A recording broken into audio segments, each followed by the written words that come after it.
Right, so in this video I'm going to go through a back titration. So it's using the titration technique, but it is a slightly longer process. And if you get one of these questions, it is going to be worth a full 6 marks. The first thing you'll notice is you get quite a lot of information. You're given quite a lot of numbers. You're given 2 equations. And that can initially feel a little bit overwhelming. What I'm going to do is, in order to A, help you decipher the information, and B, to help explain how a back titration works, I'm going to take all this information, I'm going to draw it out so that you can see what's happening. And once we have the information presented in a clearer way, we're then going to look at the calculation itself. So it starts off here telling you that you've got 1.25 grams of crushed limestone being added to 50 centimeters cubed of hydrochloric acid. First thing we're going to need to know, if we look down here at the equations that we're given, you need to know that crushed limestone, that limestone is calcium carbonate. So CaCO3, that is your limestone.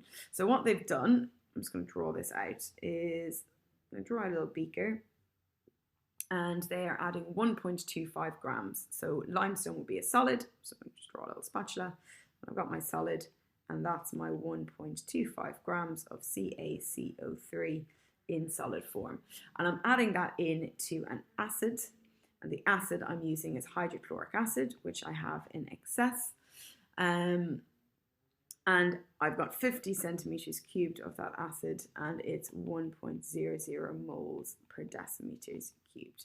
So I'm going to add that in there to my acid. And they tell me that I leave the mixture until it stops bubbling, and then I make that solution up to 250. So let's just have a look at what I'm going to be making. So I'm going to draw the beaker again, assuming that I've added the calcium carbonate. Now, what do I actually have in my beaker? So this equation here is going to help you work that out. They show you the reaction between calcium carbonate and HCl, and they tell you that you're making CaCl2, CO2, and H2O. So I'm going to label that in this beaker here, I've got my CaCl2, I've got my H2O. I'm not going to write CO2 because CO2 is a gas, and CO2 is going to escape from this open beaker. And they do tell you here that you let the bubbling stop, so that the CO2 gas is allowed to escape. It's not in the flask anymore. The other thing that we have in here, though, which is really important to note, is HCl. They tell you the hydrochloric acid is in excess.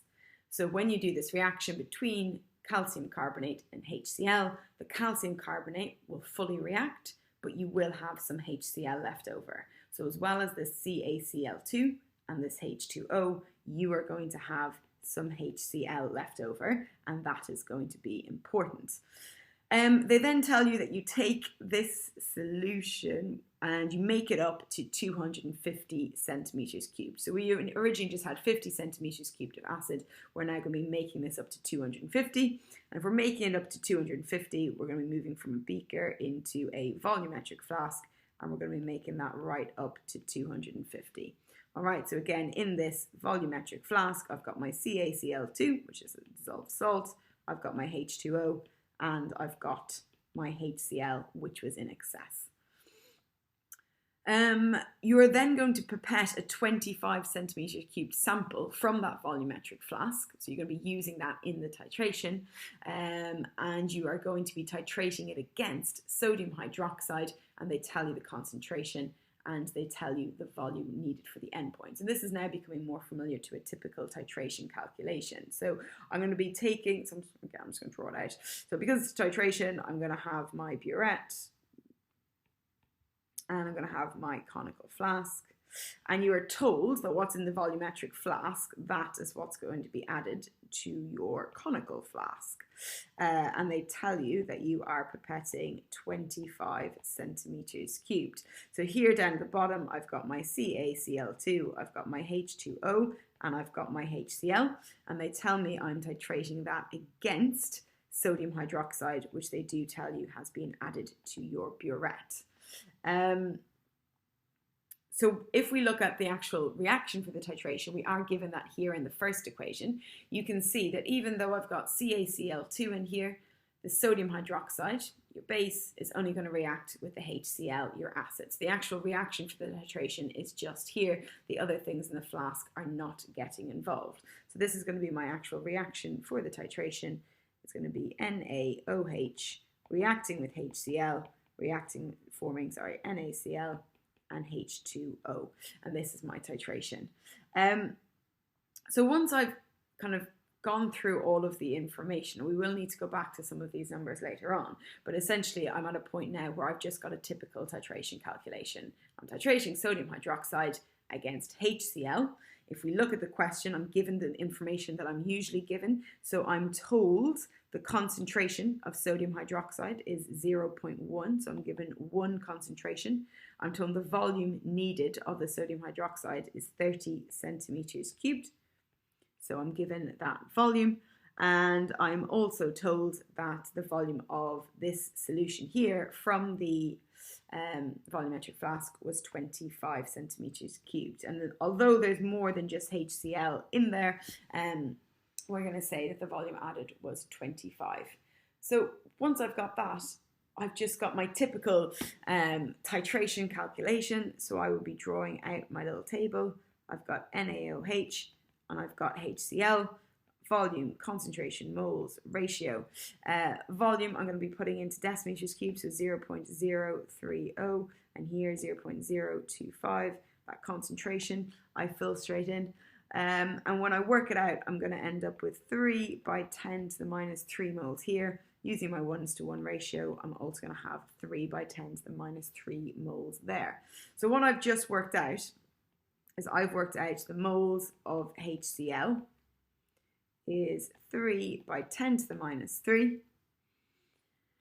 And that's the number of moles I have in 25 centimeters cubed, because that's the volume of HCl I've got. I've got that number of moles in 25 centimeters cubed. So ultimately what we are being asked is we're being asked about the calcium carbonate. That's what I'm being asked about here. Calculate the percentage calcium carbonate in limestone. And at the moment, all I've worked out is the moles of HCl I've got. So I'm going to need to link this information back to the HCl. So what we've done here is we've taken the calcium carbonate and we've reacted it with acid. And we know exactly how much acid we reacted it with. We know the volume, we know the concentration of acid. What I've done now by doing my titration is I found out after this reaction with calcium carbonate how much acid I had left, because it was all the excess acid, the acid that was left over, that has been titrated against sodium hydroxide.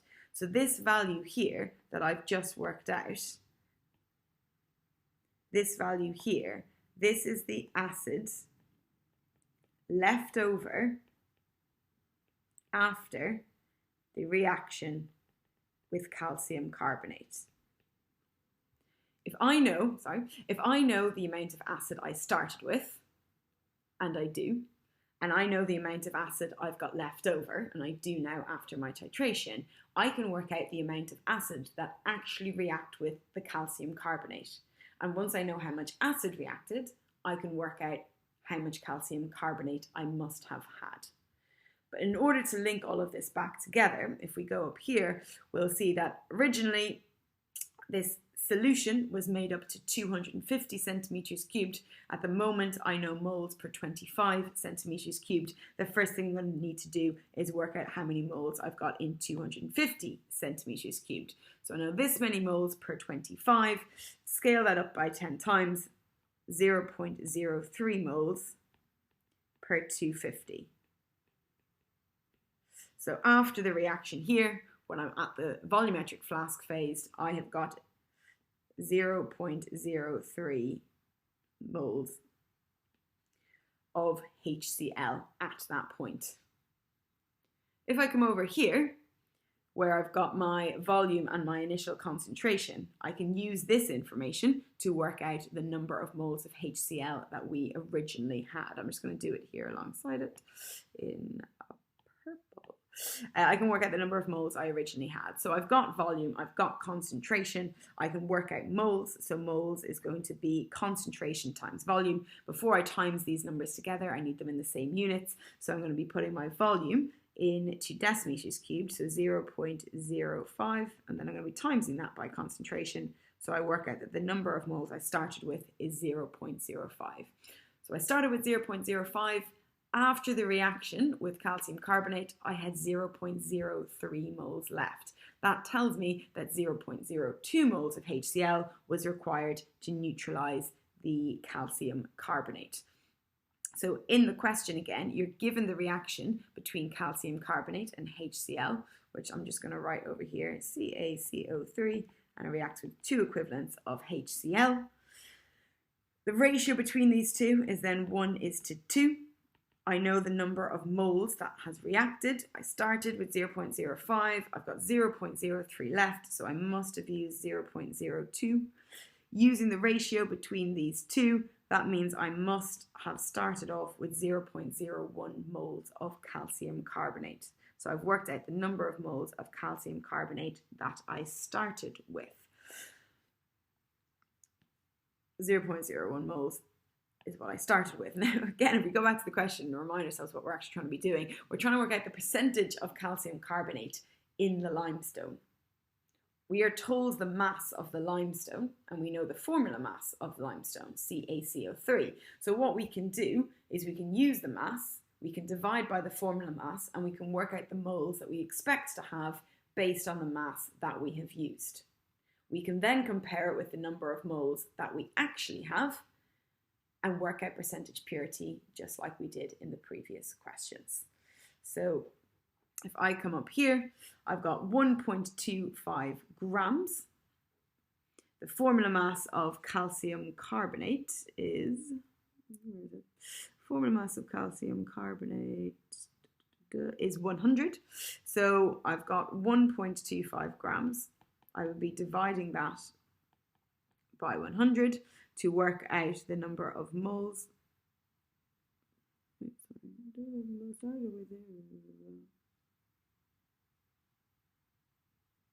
Right, sorry. 1.25 grams, I'm dividing that by 100, I get 0.0125. So this is the number of moles that I start. Sorry, can't see any of that. This is the number of moles that I started with based on the mass that I dissolved. Well, the number of moles I thought I started with based on the mass I dissolved, but we can see from our calculation that we didn't start with that amount of moles. We actually started with this amount of moles. And if I work that out as a percentage, I end up getting 80%. So that is my percentage purity, 80%. I know that feels very long. I know it feels quite long-winded. I mean, there is quite a lot of working out there. It is for 6 marks. And in one of the exam questions where this most recently came up, they did break it down for you into 3 distinct parts and to give you some guidance of where to start. I'm gonna do one more. I'm not going to spend all this time drawing things out because realistically in the exam you're not going to do that. Instead, I'm just going to focus on picking out the right numbers. So again, you're given another quite almost like long-winded question, and ultimately you're asked to calculate the percentage of ammonia sulfate in fertilizer. So again, you've got one of these percentage purity questions. So you're going to need to work out the number of moles you've actually got and the number of moles you would expect to have based on the mass that you started with and get it as a percentage. To work out the number of moles you've actually got, again, you're going to be doing a titration. So what I'm going to try and do, rather than drawing out all of these pictures, is I'm just going to try and figure out what is being titrated against what, because that is where I'm going to start, which is the basic titration calculation. So I have got ammonium sulfate in my fertilizer. I'm adding that to sodium hydroxide. Ammonia gas is then absorbed by hydrochloric acid, and the resulting solution was diluted. All right, so I'm releasing ammonia gas, and that's absorbed by an excess of acid. So because I've got ammonia gas reacting with an acid, I've got the equation for it right here, I'm going to be forming a salt. But because my acid's in excess, I'm also going to have some HCl left over. So when they said the resulting solution, what's going to be left in that solution? The resulting solution at this point, you're going to have your salt, NH4Cl. Oh, it's very messy. You're going to have your salt, NH4Cl, but you are also going to have HCl because the acid was in excess. And then you take that that solution and you're going to titrate it, okay? And what are we titrating it against? We're titrating it against sodium hydroxide. So if I look at what's in that actual solution, NH4Cl, that's ammonium chloride, that's a salt, and an acid, which one of those is going to react with sodium hydroxide? It's of course going to be the acid. So in my actual titration, I've got sodium hydroxide reacting with HCl, and if you're in any doubt, they do give you that equation down there to let you know that that's what's reacting with what. So now that I know that, that's where I'm going to start. I'm going to start with my NaOH and my HCl, and I'm going to just do out the simple titration calculation. Right, so I've just filled that all in to speed up this video slightly. Volumes I'm taking straight from the question, converting into decimeters cubed first. I'm given this concentration. I can then work out the moles of NaOH, and then I can work out the moles of HCl. So this is the number of moles of HCl that is left over. And again, I'm given the moles of HCl in 25 centimeters cubed. If we go back to our question, our solution was diluted to give us 250 centimeters cubed. So I'm going to scale up by 10 by multiplying by 10. So I've now worked out the number of moles of HCl that was left over after this reaction with NH3. I can also work out the number of HCl moles that I started with. So if I go back and look at the question, I'm given the volume and I'm given the concentration of that HCl.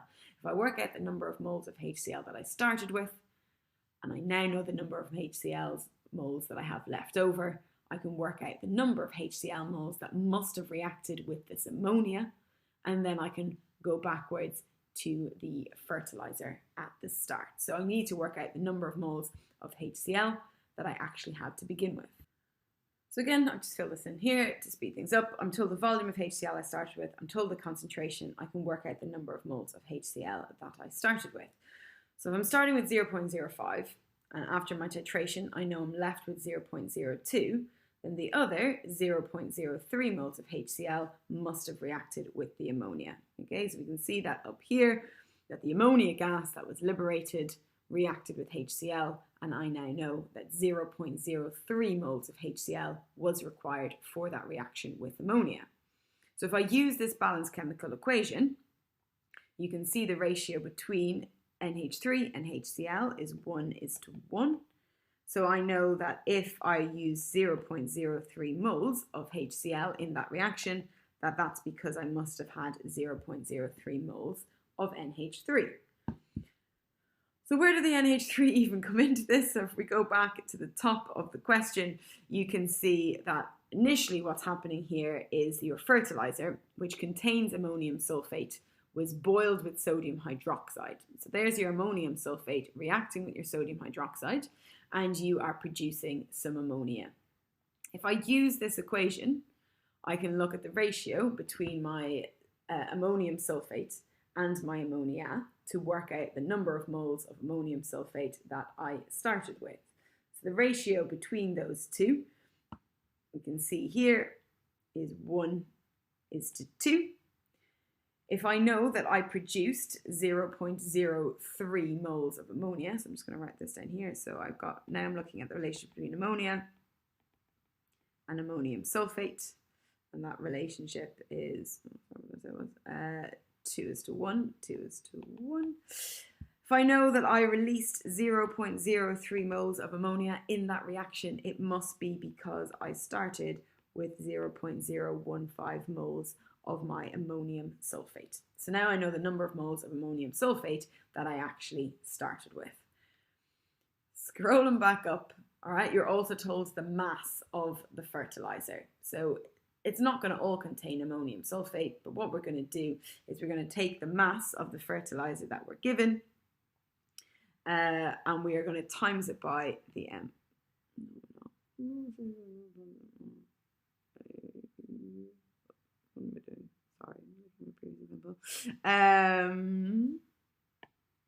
So what I'm going to do is I'm going to work out the number of moles of the fertilizer that I've got. So I've got 6.60 grams. If I divide by the formula mass of ammonium sulfate, which I can see here is 132, I'm going to work out the number of moles of the fertilizer, the number of moles of ammonium sulfate that I actually started with. and that equals 0.05. So based on the mass of fertilizer that I used, I'd be expecting 0.05 moles of ammonium sulfate if the fertilizer was entirely ammonium sulfate. Okay, but what we can see from below is we didn't actually have 0.05 moles. We only had 0.015, so 0.015 over, what did I say it was? 0.05. And I get that as a percentage, so 0.015 divided by 0.05. I get that as a percentage, and it works out as being 30%. So my fertilizer is only actually 30% ammonium sulfate. The rest is something else. At the end percentage purity, instead of doing this with moles, you could do it with mass. So you're already given the mass of the fertilizer. When you work out the moles of ammonium sulfate, you can convert moles to mass here, and then you can do it with mass instead. I know obviously these questions seem quite long-winded, but the main piece of advice is start at the bottom. You're given the titration information at the bottom. That's always going to be where you start. So do the titration information at the bottom. Make sure when you're working back that you don't forget this kind of step here, going from 25 centimetres to 250 centimetres cubed. And then ultimately just use the equations that you're given as guidance to help you decode the written information so you can figure out what exactly is reacting with what. An equation and a reaction like this, again, really important to show you're working. If you've just got numbers all over the page and your final answer is wrong, it's going to be difficult for the examiner to decipher. So please, please, please lay out your working clearly, so even if you don't end up with the final answer, that you do get marks for every bit of the question that you do have correct.